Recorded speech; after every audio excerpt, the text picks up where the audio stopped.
Bismillah. Cindy regarda une fois de plus par la fenêtre de sa petite maison de 4 pièces dans le vieux quartier non rénové de Henderson. Nathan n'était encore là, mais il n'était que 18h50. Elle avait encore 10 minutes devant elle pour troquer sa robe d'été noire, sans manches, contre une autre tenue. Mais laquelle?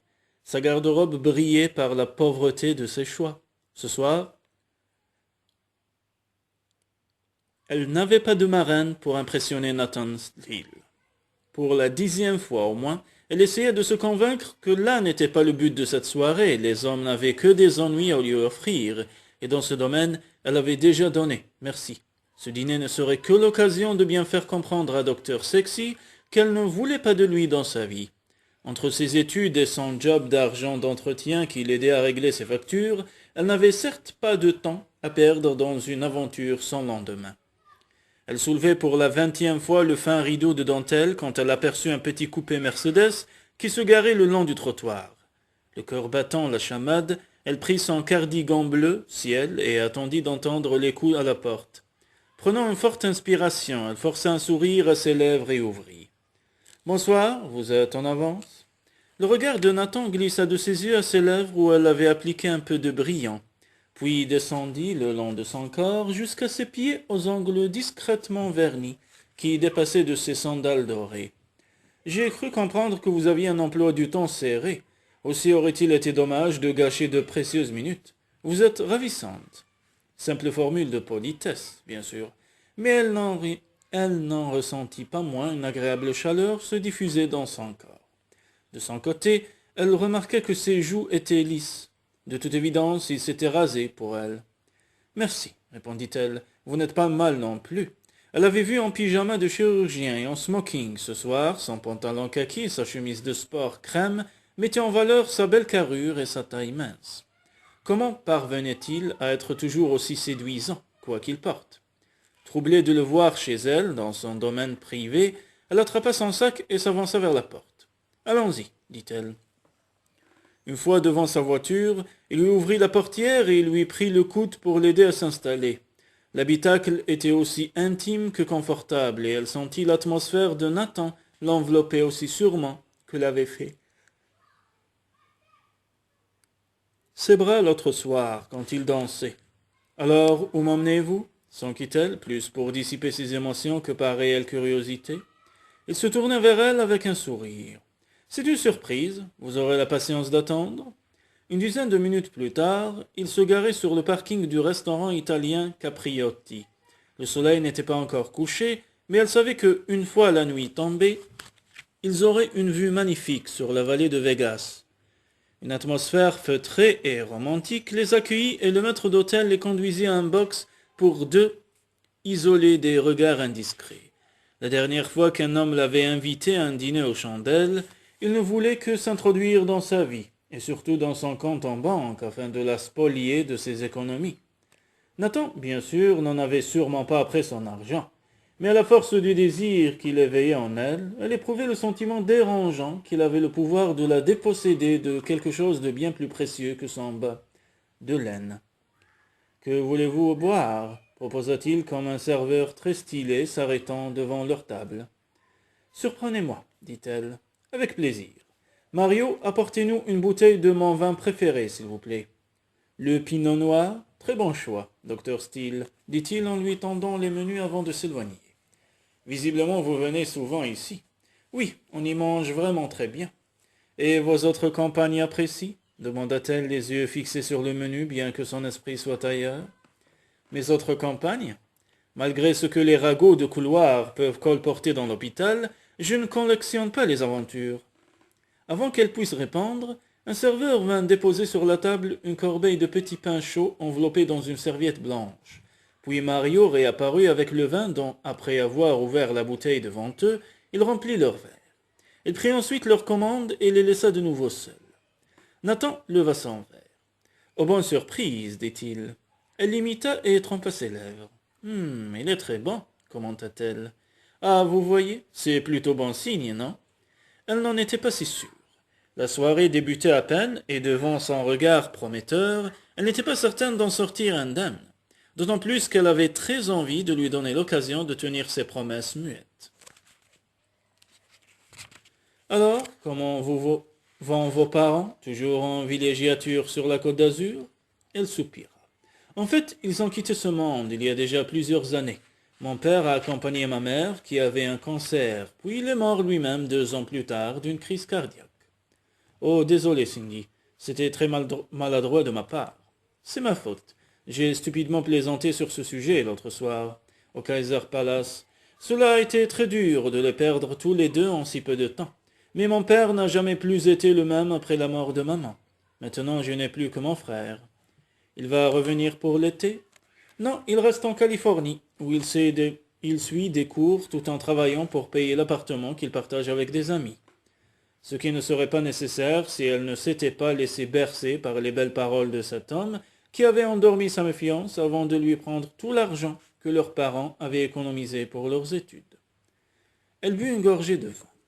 Voilà, vous connaissez mon enfance pathétiquement normale. À vous maintenant de me révéler comment on vous a volé la vôtre. Il fixa son regard sur son verre dont il faisait distraitement tourner le pied. Mon père travaillait 22 heures sur 24, commença-t-il. Il n'était jamais à la maison, et donc ma mère s'occupait comme elle le pouvait. Peinture, tricot, couture, calligraphie, yoga, spiritisme, je ne les voyais presque jamais, ni l'un ni l'autre. Et j'ai dû apprendre à me débrouiller seul. Votre mère devait souffrir de l'absence de votre père, et elle cachait sa blessure en s'étourdissant dans ses hobbies. Mais j'ai du mal à déterminer si vous tenez plus de votre père ou de votre mère. Peut-être ni de l'un ni de l'autre. Elle secoua la tête.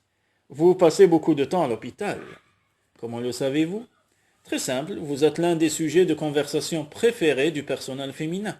Pendant que je fais mon travail dans les services, j'apprends régulièrement des choses sur vous. En l'occurrence, que vous consacrez les 3/4 de votre temps à votre carrière. Donc, soit vous êtes un bourreau de travail, comme votre père, soit, comme votre mère, vous vous étourdissez pour oublier une blessure. Mario vint à cet instant déposer leur salade. Souhaitez-vous autre chose? Pas maintenant, merci, dit Nathan. Cindy s'en voulut de sa franchise, mais trop tard, bien sûr. L'insouciance avait disparu des yeux de Nathan, et c'était à cause d'elle. Ils mangèrent un instant sans rien dire, du moins lui. Elle-même avait du mal à apprécier la salade craquante et les croûtons qu'elle repoussait distraitement autour de son assiette. Finalement, elle choisit de rompre ce silence insupportable. Écoutez, Nathan, c'était juste une opinion et je suis désolé de n'avoir pas su la garder pour moi. Vous regrettez sûrement de m'avoir invité et... Disons que vous venez de me donner de quoi méditer, la coupa-t-il. Son regard avait viré à l'orange. Et bien qu'il se soit exprimé à sa voix basse, elle avait l'impression qu'il avait crié, comme ce jour-là, à l'hôpital, sauf que cette fois-ci, il avait raison. En l'invitant, il ne s'était sûrement pas attendu à être l'objet d'une psychanalyse de bazar. Et sans doute, à cet instant, se mordait-il les doigts d'avoir insisté pour qu'elle l'accepte. 2 heures plus tard, après un excellent repas et une conversation à bâton rompu, Nathan déposa Cindy devant sa maison et tint la compagnie jusque chez elle. Agréablement grisée, elle ouvrit la porte puis se tourna vers lui. « Merci pour ce dîner, Nathan. » Comme elle levait la tête vers lui, cependant, son cœur se mit à battre plus fort. La lueur dans les yeux de Nathan lui donna la sensation que ses jambes allaient soudain refuser de la porter. « Je vais t'embrasser, dit-il. »« Je ne sais pas si c'est une bonne idée, balbutia-t-elle, troublée autant par la promesse de son baiser que par l'intimité de ce tutoiement soudain. Sans doute pas, mais j'ai attendu cela toute la soirée. Tendant la main, il lui releva une mèche de cheveux derrière l'oreille. Je veux connaître le goût de cette bouche si impertinente et si sexy. La chaleur de ses lèvres sur les siennes fit taire les faibles protestations qu'elle s'apprêtait encore à lui opposer, et elle se retrouva aussitôt contre lui, les bras autour de son cou, le souffle court, le corps en feu. Bientôt, il l'entraîna à l'intérieur, referma la porte du bout du pied et la pressa contre le mur, où il continua de l'embrasser. Cindy laissa son sac glisser de son épaule, tandis que les mains de Nathan couraient sur son corps, s'arrêtaient sur ses seins, redescendaient sur ses cuisses, pour remonter sa robe et caresser sa peau nue. « Cindy, murmura-t-il contre son cou, j'ai eu envie de toi depuis ce premier soir. Mais si tu n'en as pas envie, je... »« Si, oh si, chuchota-t-elle. Jamais elle n'avait éprouvé un tel désir, s'il n'éteignait pas ce feu qui brûlait en elle. Elle avait l'impression qu'elle en serait tout entière consumée. « Maintenant, Nathan, murmura-t-elle d'une voix presque suppliante, avez-vous... »« Oui, Il sortit un préservatif de son portefeuille, et une fois qu'il l'eut enfilé, il la souleva contre lui. Comme les jambes de Cindy s'enroulaient autour de lui, il vint en elle.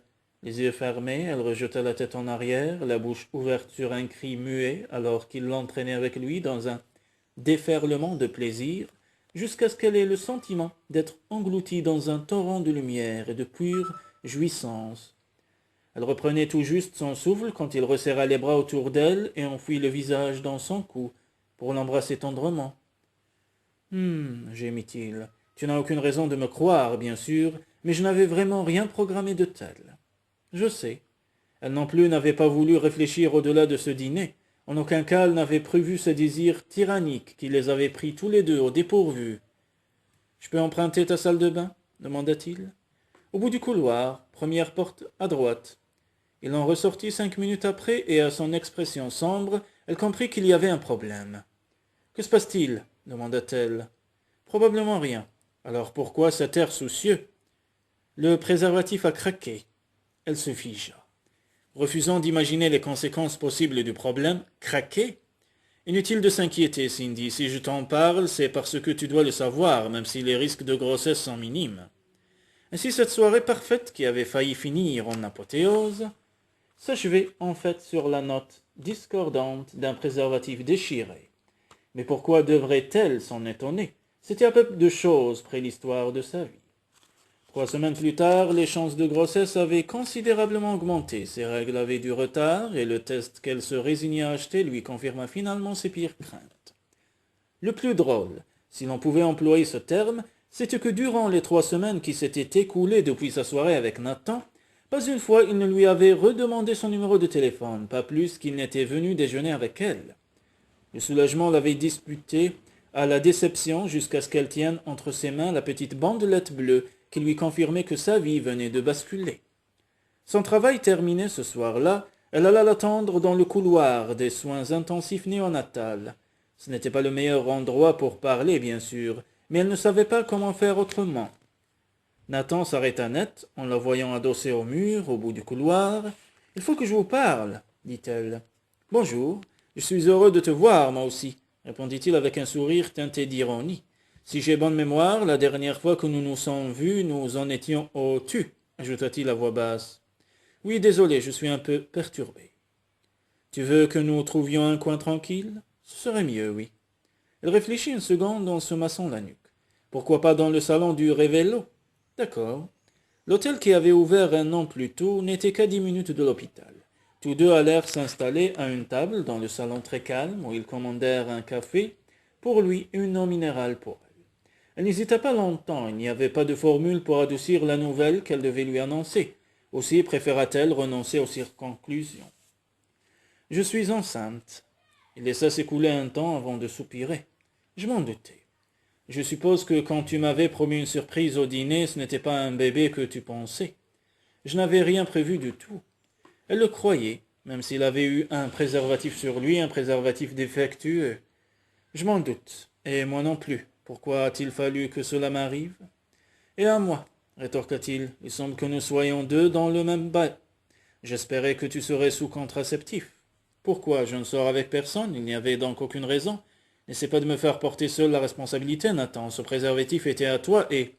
Il l'arrêta d'un geste de la main. Ok, désolé. Ce qui arrive est entièrement ma faute. Et non. Elle avait activement participé dès qu'il avait posé les lèvres sur les siennes. Toute la soirée, elle avait attendu cet instant, avait rêvé de faire l'amour avec lui, longuement, langoureusement.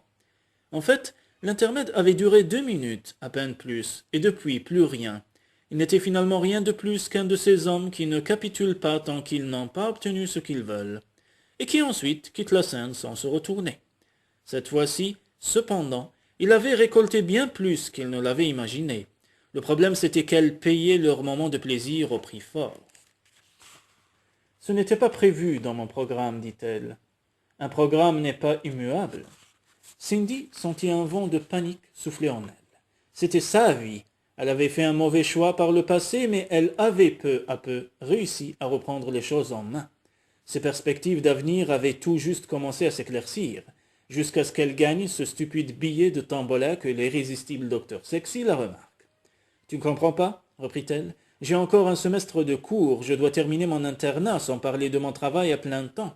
Mes factures ne vont pas se régler toutes seules, et en plus je dois aider Harry pendant ses études, je suis responsable de lui.